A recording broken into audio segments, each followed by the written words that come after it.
It started with a fine. Mark Reynolds had lived in the Oakwood Meadows subdivision for nearly 5 years without a single issue. He kept his lawn trimmed, his hedges neat, and his garbage cans tucked away exactly where the homeowners association required. But one Friday evening, his brother stopped by for dinner and parked on the street in front of Mark's house. The next morning, Mark found a bright yellow violation notice taped to his door.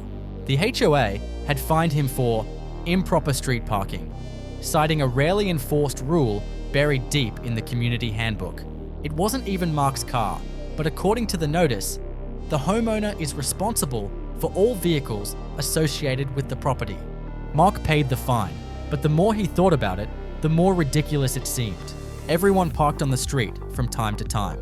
Guests, delivery drivers, even the HOA president's family during their holiday gatherings. Rather than get angry, Mark decided to get creative.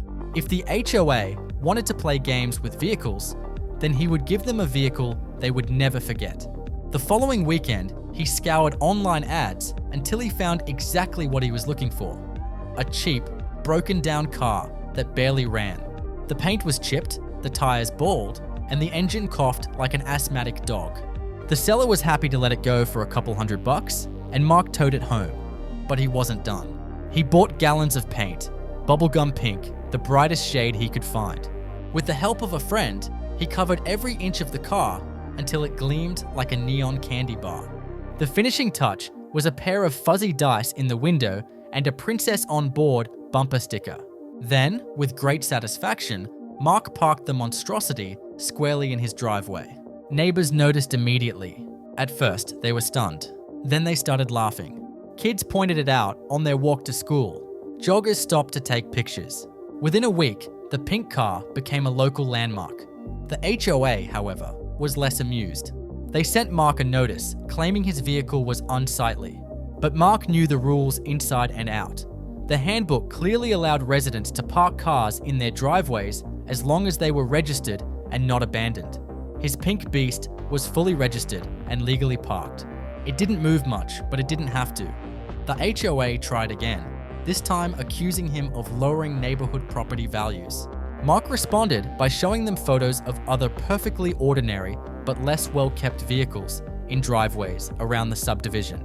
He also pointed out that nowhere in the handbook did it mention vehicle color. Trapped by their own rules, the board had no choice but to drop the matter. Meanwhile, the neighbors adored it. Some even began decorating their own cars in solidarity. Bright stickers, novelty hubcaps, goofy windshield wipers. The HOA suddenly faced a new problem. The more they complained, the more people joined in the fun. After a few months, the board finally gave up enforcing the street parking rule altogether. It was too much trouble, and residents were fed up.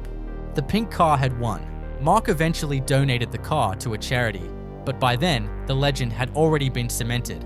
In Oakwood Meadows, people still talk about the protest that parked in plain sight, a reminder that sometimes the best way to fight unfair rules isn't through shouting or lawsuits, but with a splash of color and a sense of humor.